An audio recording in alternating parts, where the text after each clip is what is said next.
When you look at how far Microsoft has come with the Xbox, it's really come a long way with the brand itself. Sort of humble beginnings with the original Xbox, and sort of the highs and the lows with the Xbox 360. And there was a bit of a false start, of course, with the Xbox One. It sort of led us all to the Xbox Series X and S, which we have right now. And they've kind of taken the world by storm if you think about it. And then things like this come out and really ruin the PlayStation 5 fanboy narrative completely. I've noticed so many times on social media, and I get that social media is inherently negative, right? Everything's got to be negative. Everything's the worst of the worst. And oh my gosh, the drama of it all, it needs to be, it's dramatized and things like that. I totally get that. That's the way of the world. That's the way of social media in particular. But not everything actually is that way if you think about it, right? Like Microsoft has done a really good job coming back. I didn't even think that they would manage to do what they've done with the series consoles. I thought that the series consoles would really flop. Originally I was like, well, how can you have consoles without the games? I got out of the mentality that every game was meant for me, and if it wasn't made for me, it was going to be a total failure and suck and blah blah blah, right? Like, I got out of that mentality, out of the negativity. There's so much more going on in gaming than just myself.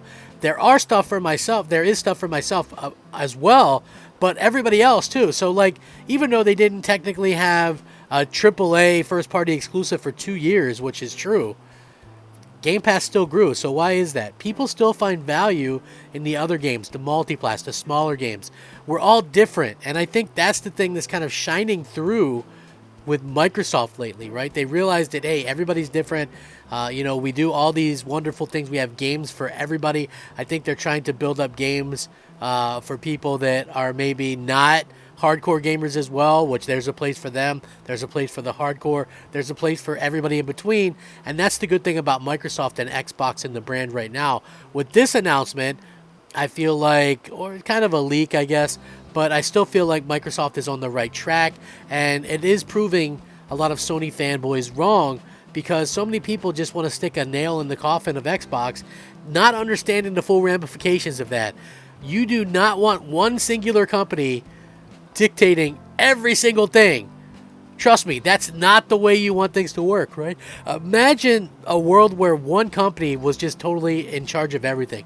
They could charge what they wanted, do what they wanted, because where are you going to go? Look at Madden football. It's an okay franchise, but they really stagnated, and 2K and ESPN NFL 2K5 was the pinnacle of football games to this day. That came out in 2004. Almost 20 years ago, and is still widely regarded as the best sports game, best football game of all time, because there was competition, right? It made Madden change things, and it made people kind of aware of the situation of the competition. Imagine if there was only one console. I mean, yeah, there's going to be Nintendo, but I don't really look at that as, a competition for Sony or Microsoft. They're doing their own thing, whereas Microsoft and Sony are often similar things. So it's interesting. But let's get into this topic, this story right now. Let's get going. We've known for a long time that Microsoft has a lot of tentpole franchises. I think they have 3 to be exact. Fable, Forza, and Halo. You can maybe throw Gears of War in there as well. And it looks like we're going to be getting more Fable down the line. But when it comes to their main tentpole franchise, I think everybody will agree that it's realistically going to be Halo. And where Halo is concerned, I feel like, this is something that a lot of people try to discredit lately. When you look at, what Microsoft is doing and how they've been able to accomplish their comeback with the Xbox the way that they have, which, don't get it twisted, the Xbox has definitely come back quite far from where they were previously. And when you look at how far they've come, for me personally, I just honestly think that they've done nothing short of a spectacular job. Now, Halo, yes, it's far from perfect. Clearly, the post-launch content is something that needs to be addressed sooner rather than later. I think a lot of us were a little bit remiss that we didn't get some type of Halo content from them, or some kind of update on it from them, where it was concerned, and at their E3 style showcase, and that's unfortunate. But I do think we're going to be getting some information sooner rather than later.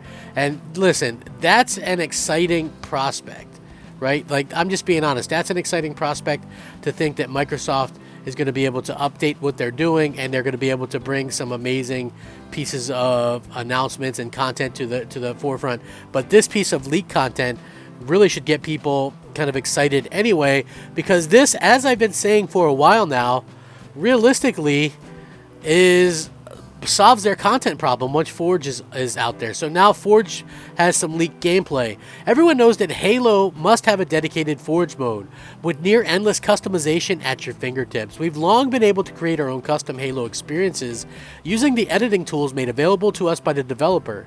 Now 343 Industries has already confirmed that Halo Infinite Forge mode is on its way, and by the looks of it, players will be pretty much stuck for choice when piecing together their unique piece of Halo content, allowing players much more control over the minute details of their experience, much more than they've ever had before.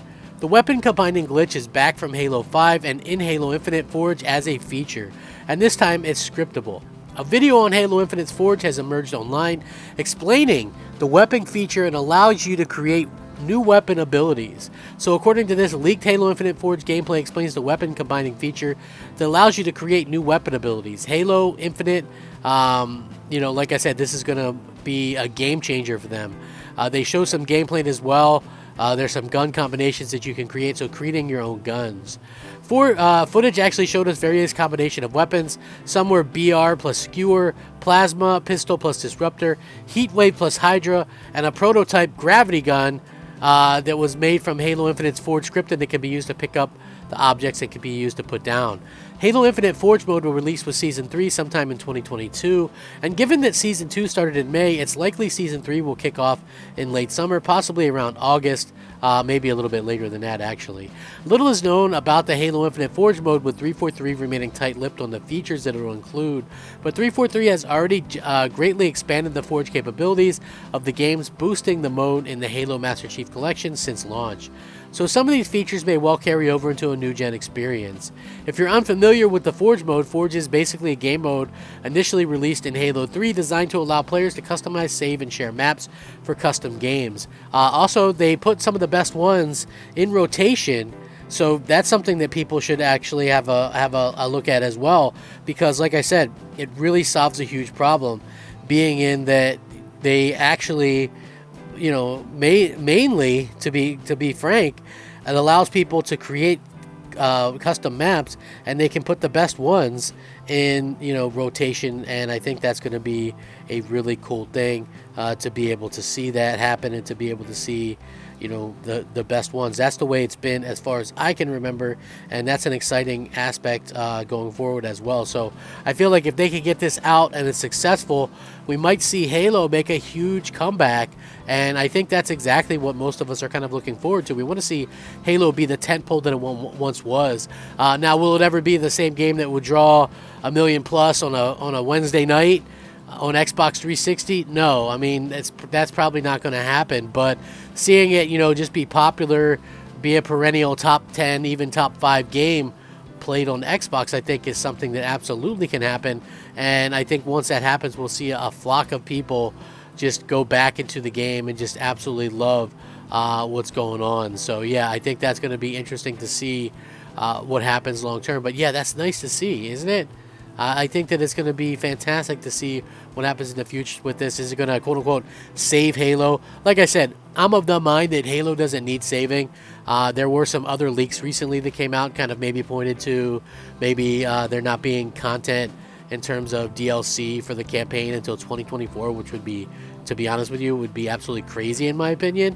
But I do hope that we see some cool things from them in the future, like this BR mode, this Forge mode. I think those things in and of themselves can be a huge boost to Microsoft, and this would be, great news for them. They want to get their service game going as well. I mean, if Halo can't go and get service games going again, what chance does Sony have with their games to get their service games up and going again? So I know it's going to be crazy, but I'm going to link this in the description below. You can check it out. If you watch my content and enjoy the videos, please leave a like. It helps them to be seen, and it helps the channel to grow. Have a fantastic day. Rack 'em up, crap 'em up, and crap gamer 'em up. Crap gamer out.